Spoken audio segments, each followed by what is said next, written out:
Guys, যেই কাজটা নিয়ে প্রায় আমি 1 বছর ধরে পড়ে আছি, ফাইনালি সেই কাজটার কয়েকদিন পরেই আসছে।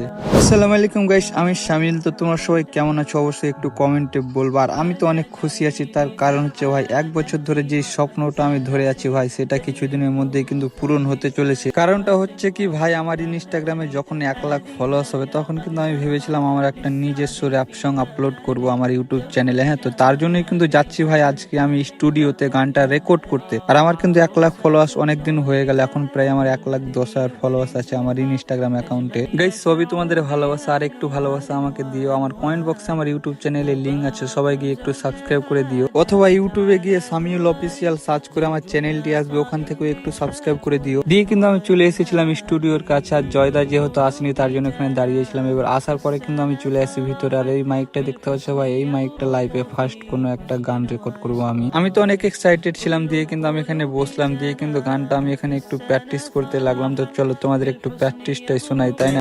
গ্রামে যখন শুরু করলাম ভিডিও করা, আমি লোকে বলতে লাগলো শালা একটা ফালতু, মাসের সাথে যখন আমার কামাই এলো মোটা, তা দেখে গাইস, না না, এর বেশি আর শোনানো যাবে না, কারণ তোমরা যদি এখানেই শুনে নাও তাহলে আমার ইউটিউব চ্যানেলে গিয়ে আর কি শুনবা, তাই না? দিয়ে আমি কিন্তু ভাই সংটা আমার রেকর্ড করতে লেগে যায়। আর আমি কিন্তু এটা ফার্স্ট টাইম কোনো সং রেকর্ড করছি গাইস, কি বলবো, অনেকটাই নার্ভাস ছিলাম। তারপরে ঠিকঠাক ভাবে রেকর্ডটা করেও দিই। আর ফাইনালি কিন্তু আমার রেকর্ড করা এখানে কমপ্লিট হয়ে গিয়েছে। আর আমি সংটা পাওয়ার সাথে সাথেই কিন্তু আমি শুটও চালু করে দিব। দিয়ে আমার কিন্তু ফাইনাল রেকর্ডটা করা হয়ে গিয়েছে, তোমরা এখানে দেখতে পাচ্ছ কম্পিউটারে। তো এবার কিন্তু কাজটা বাকি আছে, জাস্ট জয়দা আমাকে কখন গানটা দিচ্ছে ওটাই দেখার পালা। দিয়ে আমার যেহেতু এখানে সং রেকর্ড করা হয়ে গিয়েছিল, তো সংটা আমি কিন্তু এখানে শুনছিলাম, তো ভালোই লাগছিল। এবার পরে ফাইনালে কি হবে ভাই ওটা এখনো জানা হয়নি, আশা করছি ভালোই হবে, খারাপ হবে না। আমার যেহেতু রেকর্ড করা হয়ে গিয়েছে, এবার আমরা কিন্তু চলে যাবো বাড়ি। তো গাইস, আজকের ব্লগটা কিন্তু আমি এখান থেকে শেষ করছি। তো দেখা হচ্ছে আবার কালকের ব্লগে। এখনকার জন্য বাই বাই, টেক কেয়ার, আল্লাহ হাফিজ।